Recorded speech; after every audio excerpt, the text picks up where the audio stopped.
welcome everyone. We're here at Vascular Discovery in Boston, Massachusetts, and I'm pleased to have Dr. Frances Miller here, who is the director of the Oversight Advisory Committee for the Vascular Disease SFRN.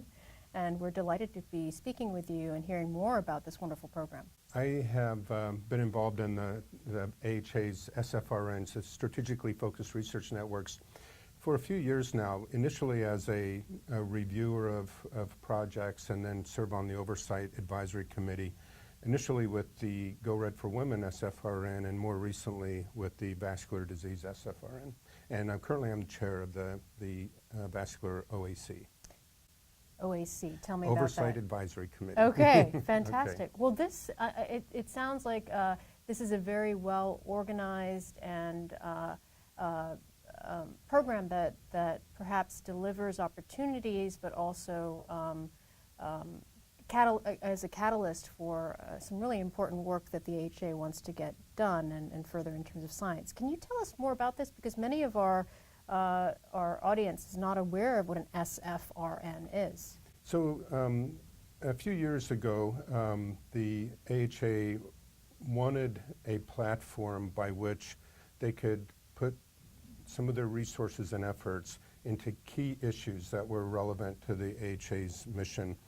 And to do this, they decided to pursue a platform where they would bring together investigators under a central theme or these issues to really push forward the clinical and the population science. And initially, the initial SFRNs, which began in 2014, included prevention, for example. And through the years, hypertension, heart failure, Go Red for Women, disparities in cardiovascular disease, obesity, children's, and more recently, the vascular disease and atrial fibrillation SFRNs have served that purpose.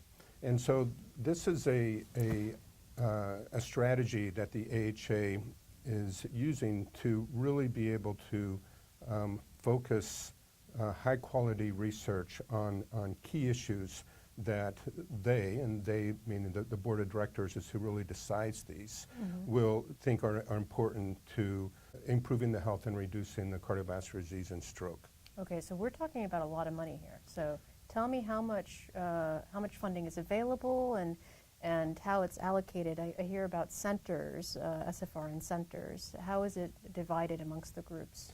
Each SFRN is composed of, it's referred to as a network. So since we're at the Vascular Discovery meeting, I focus on the Vascular Disease SFRN.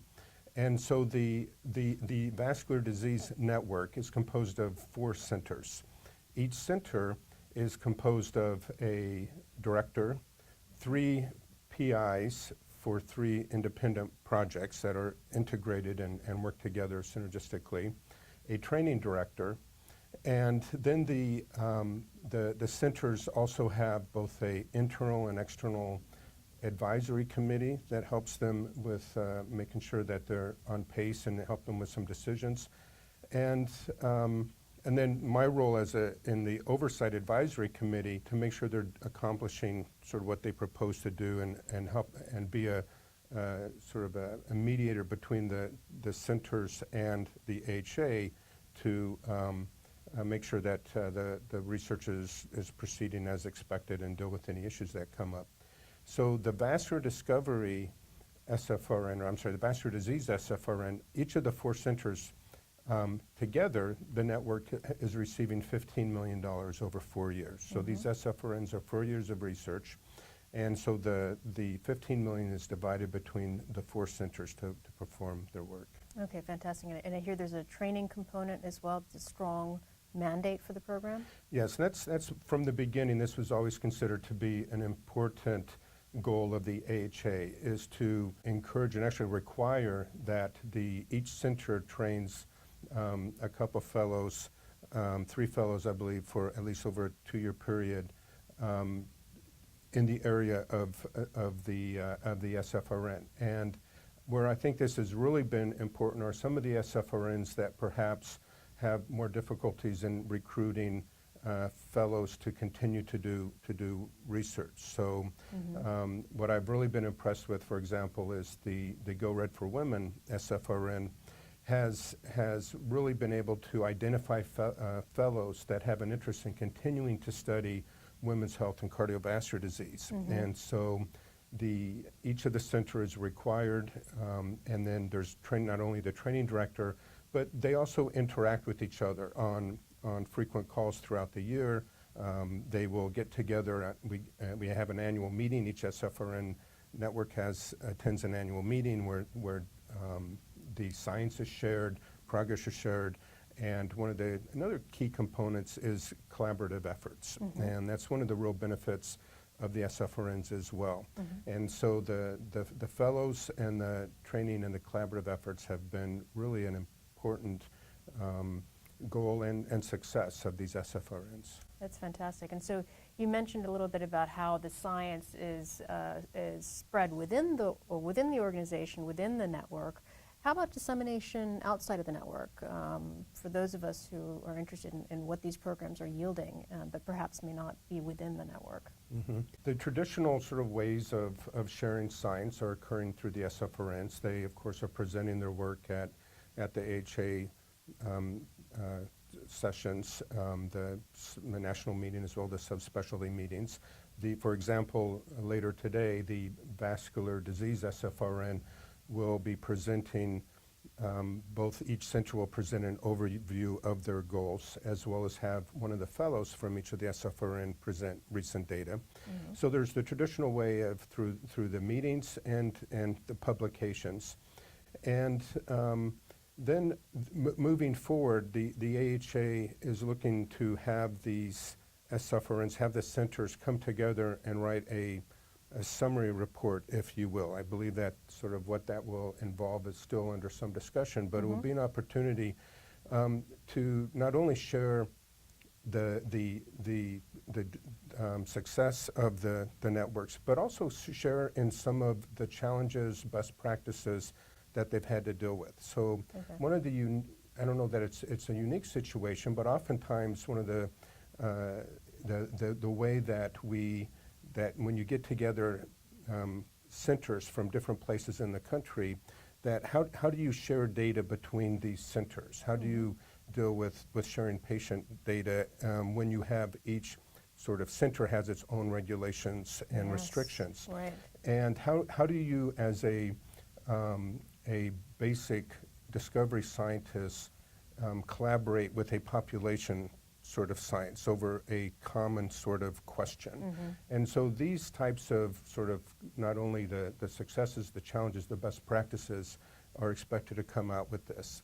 As another example, I was in a phone call recently where this was being discussed, and there have been difficulties in some of the centers in accessing patient populations throughout the U.S., either because of the culture of some of these populations are not trusting of the type of research, or other difficulties in how they interact through social networks, or et cetera. And as these research centers have had to work through this and discover what works, that type of information will be able to be shared with the research community. Wow, that's fantastic. And so if I submit to the SFRN application process, am I paired, and I succeed in making it to the final rounds, am I paired specifically with one other institute, or how does the pairing happen? Each center is chosen based on the strength of their applications. Okay.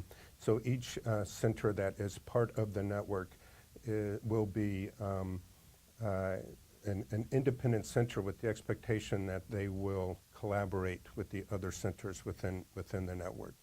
So it's the collaboration is again expected, and it's a great opportunity for people who maybe don't usually work with each other and may not even know each other very well to come together and figure out how, around this common issue, this common sort of scientific question, they can share data, resources, and expertise. Great.